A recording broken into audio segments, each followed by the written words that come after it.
Awami League police গুলি করছে তাদেরকেও খুঁজে বের করা হবে। আপনারা এদিকে ঘুরে বেড়া না করে এখানে বসেন, এখানে বসেন। দূরে যারা আছেন তারা এদিকে আসেন, যারা দূরে আছেন তারা এখানে আসেন। পুলিশের অধিকার নাই। এই শহরে যতক্ষণ সময় গুলি করেছিল এখনো গুলি করছে, তাহলে এগুলো কোন পুলিশ? আমরা বাংলাদেশ আর্মির উপর আস্থা রাখি, আমরা বাংলাদেশ আর্মির উপর আস্থা রাখি। সারা বিশ্বের নেই আর্মি আমাদের কাছে গ্রহণযোগ্য, আমাদের কাছে সম্মানিত। এই দেখেন এখানে গুলি করছে, কোথায়? এই ছাত্র কেন গুলি খাবে? এই ছাত্র কেন গুলি খাবে? আমি সেনাবাহিনীর সাথে কথা বললাম, তারা আমাদের আশ্বস্ত করেছে কিছুক্ষণের মধ্যে তাদের ঊর্ধ্বতন কর্মকর্তা আমাদের মাঝে আসবেন। যেহেতু আমরা শান্তিপূর্ণ আন্দোলন করতেছি, এখানে আমাদের অরাজকতা নাই বা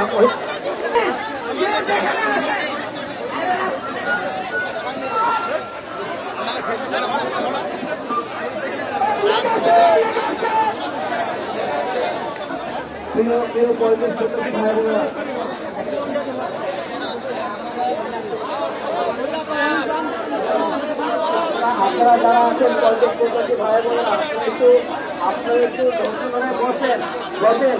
আমাদের দাবি ছিল, আমাদের একমাত্র দাবি ছিল ছাত্রীদের প্রবেশের তাই 35 প্রত্যাশী সকল ভাইয়েরা একটু বসেন, মূল সড়কে বসেন, সবাই একটু মূল সড়কে বসেন।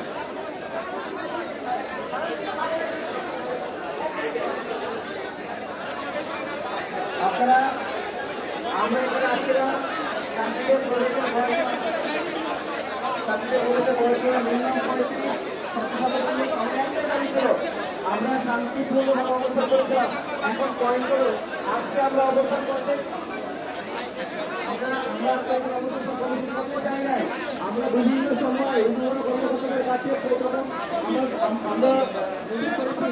আমরা নিজেদেরকে আবেদন করেছি আপনারা বসে আমাদের কথা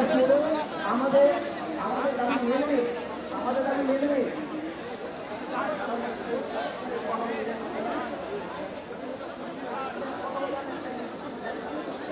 তো এখন তারা কিন্তু কেউ আমাদের কথা শুনতে নেই।